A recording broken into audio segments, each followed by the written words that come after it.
Now we are moving over to SpellRogue. Yes. And, different type of game, but still in the roguelike genre, you could say. It is. Yes. It is very different though. Deck building with dice. Dice.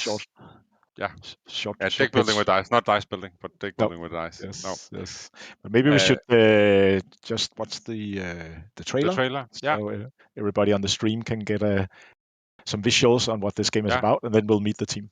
Yeah, roll it.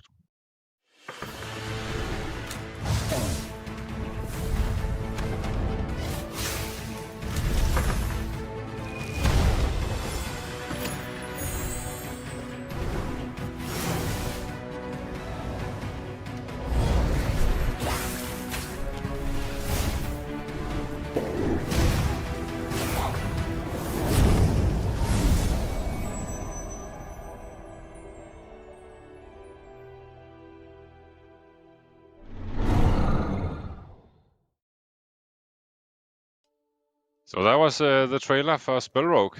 And here we have Guidelight Games, Tim and Thorbjørn. Welcome. That's the entire team. That's the entire team. Yes. Good to see you again. Yeah, you're doing everything on this game. So that's impressive. Maybe just now we did a very short pitch, but maybe you can elaborate a little bit. What's SpellRogue about? Yeah, sure. SpellRogue is all about these dice slingers. It's an ancient order of wizards dedicated to protecting the world from the void. You do this by rolling magical dice and spending them to cast spells. You must also gather magical artifacts of great power and also maybe even dabble in some forbidden magic. You do all these things to defeat the void walkers and save the world. So, SpellRogue, right? I mean, I'm not exaggerating if I say that Thorbjørn, you as the main designer, is a huge fan of Slay the Spire, right? And that has been one of your big motivation in working on this. Yeah. I have over 1,000 hours in Slay the Spire, so I can definitely say like I'm kind of a fan. Pretty much. Yeah, I love that game so much.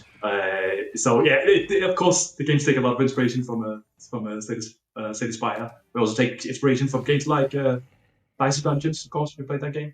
Yeah.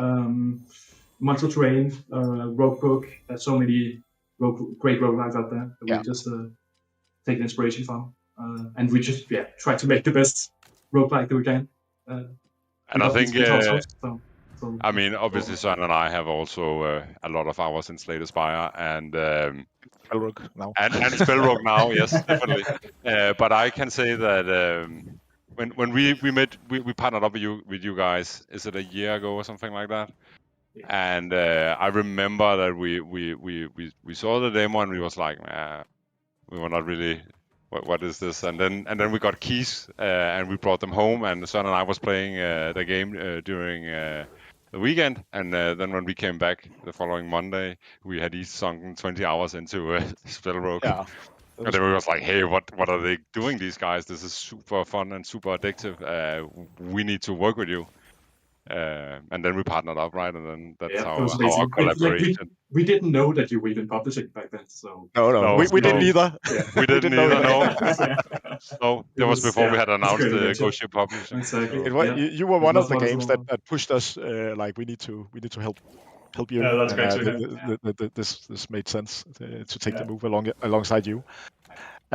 So now today you are out with a demo, right? Yes, live on Steam right now and ready for next fest. How's that going? It's going great. We released last Friday, and it's super great to have a ton of people coming in and giving us feedback, because that's the core way we develop the game. We really rely on feedback and develop together with the community. So it's great. It's been great. Have you learned anything new from this demo? Anything new things that have appeared after putting this out, or does it look like it's getting readier for launch now, or where are you? Yeah. So we are the whole demo has just been polishing everything, making the experience as nice as possible. There's a lot of enemy encounters that we have just worked really hard making more interesting, giving some more interesting decisions to the players, balancing a lot of spells.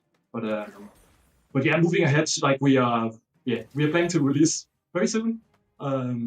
So there's just a few more things we wanna get done. There's some reworks to the map that we really hope to do soon. Exactly how you get rewards and the whole progression. I think it's getting close. Yeah. It's getting close, yeah, and I think it must be super exciting for you guys, right? Because you have actually been working on this game for how many years? It's been 3 years now, so we're also super excited to get it out there and see what everybody thinks when it's like for real. But of course, the demo is a really good taste of what the game is right now and what it's going to be at launch as well. In the demo, there's one character with 3 different loadouts, and you can play through the first 2 acts.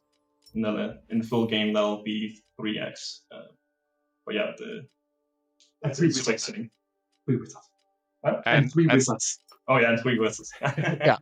So that's loads of content. But so that leads me to another question, which is, you got a fire wizard, a water wizard, and an earth wizard, right?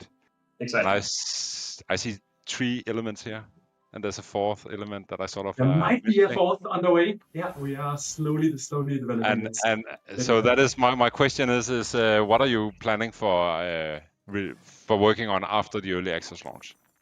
Yeah, so that is of course one of the main things we really wanted to use their elements, their wizard. But besides that, we have a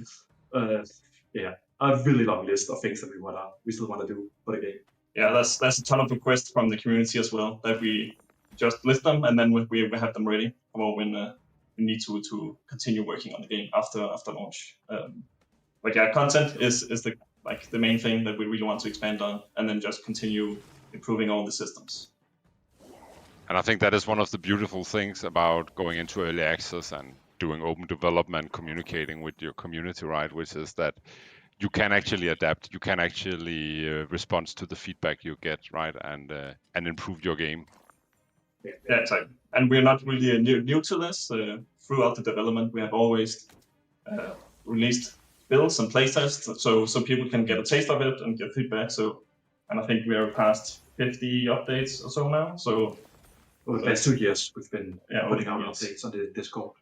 It's a huge part of making the game. Yes. It's just the community. Just bringing the community. And I mean, I play SpellRogue regularly, right? And I think it has been super cool to play SpellRogue during the last year and just seeing the development, getting all the new features that you constantly are adding, or you're changing rules and all that is keeping the experience fresh for me when I'm playing it. And hopefully that is gonna continue after we launch the game into early access, right? That people will constantly like. I do though remember that a few times we changed some rules where we were like, will this work now? And because you kind of changed around on the whole thing about artifacts and the shards or the gems that you put in, right? And we're not afraid to change. No. That is we had a few times where design. Yeah. I think that's really cool, and that's needed, of course. But just put a bit of uncertainty on what is this game actually? But of course, it's still the same. It's more about balance. But that's also a game development, right? Sometimes you need to take some chances. You need to push the envelope. You need to do stuff where you are not necessarily comfortable with it. If you always do the same thing, it also can get a bit boring, right? And then if you fail, right, you learn from your mistake, and you know this was wrong, and then you also learn something. So I know getting ready for the demo that you had to do quite a lot of work to prepare it for localization, right? Can you tell a bit about that? Sure, of course. So we have a really complicated system for making items in the game. So for making spells and artifacts and relics and potions, we have a ton of things in the game, and it uses it has a really complicated system for actually generating the descriptions of the different spells and artifacts. So actually adding localization on top of this system is a bit complicated. So it's something that we it's kind of boring technical stuff, but it's a big thing. But it's gonna take us some time to actually complete this whole system. Yeah, we were still looking at it, and maybe we've been talking to you guys about how do you do localization as well. So we might take some inspiration from you. Yeah. And it is quite important for this game so we can reach all of you out there. And we have to get out to the whole world. Yes, exactly. Yeah. That's all okay. So regarding release of SpellRogue, so right now I think on the page it just says coming soon on the Steam page, but we are going to narrow down that and are aiming for January next year. Yeah, exactly. Are you comfortable with that, with the plan? Comfortable can be. There's still a lot of work to do, of course, but we can manage it. Like we could release it even sooner if we really had to. It's not that big of a deal either, because it is something after we release it, we are gonna continue developing it. So it's basically we want to get it to a stage where we're really happy about all the parts of the game. Then we can And I think also, from a publishing perspective, I think it also takes some time to actually get everything positioned right and do a marketing push on it and so on. So I think it is smart that we have some time, even though you're ready. Then time will go by quickly. That's it. Yeah. So this fact that you're only 2 developers, how do you deal with that? You have to do a lot of different things, both of you, right? We do. It's a challenge. Obviously, just being 2, there's a lot of different roles we have to take on each. But I think we manage pretty well. And of course, we also have, every now and then, we get some feedback from you guys or a bit of help with the various smaller things. We also, just recently, we had an audio designer as well, which helped us with the audio. So any help from specialists every now and then is super useful. But it's a fairly big game for 2 people. So, but most of the time, it's just been the 2 of us. Yeah, exactly. So it's been a lot. But what is your different focus areas? Can you just put some words on that? Sure. So I'm I do programming and do game design. Tim also do game design, but just art. Focus on the art side of things. So we have a really clear-cut line between us, between like art and programming, all the technical stuff, all the art stuff, and then we are discussing all the game design. It's something that we work together. Yeah, and it just works really well. It's like sort of a classic setup for a 2-man company, I think.